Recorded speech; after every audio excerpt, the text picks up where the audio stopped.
হিলট্রাক্সকে নিয়ে যে ষড়যন্ত্র করেছে ভারত, জনসংহতি তৈরি করা আপনার সেই 74-5 অনওয়ার্ডস, অস্ত্র দিয়ে দিল এখানে, এই সন্তুল আরমাদেরকে উস্কায়া দিল। প্রেসিডেন্ট কী করেছেন? সিম্পলি চীন থেকে ফিরে এসে একটা মডেল ফলো করেছেন যে আমার এখানে আমার লোকাল লোক লাগবে যারা এটা সেফগার্ড করবে। সেটেলমেন্ট পলিসি নিলেন, দেশের মানুষকে, ভূমিহীন লোকদেরকে নিয়ে সেটেল করলেন এবং সেটেল করে রাষ্ট্রের সভরেন্টিকে তিনি ডিফেন্ড করলেন। শত্রু সাপেক্ষে কিন্তু দেখেন, সে রাষ্ট্রকে চিন্তা করেছে কোথায়? শত্রু সাপেক্ষে।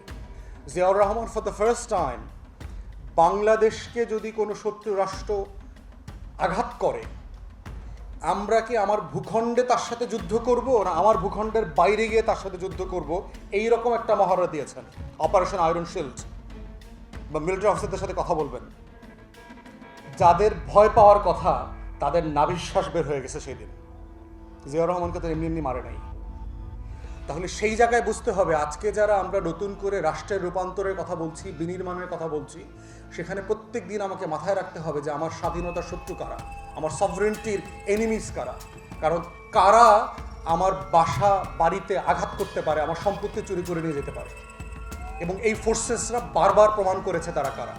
আপনি দেখেন ৭৫-এর পরে পুরো আমাদের সীমান্ত জুড়ে ভারত ফোর্স লাগায় দিয়েছে,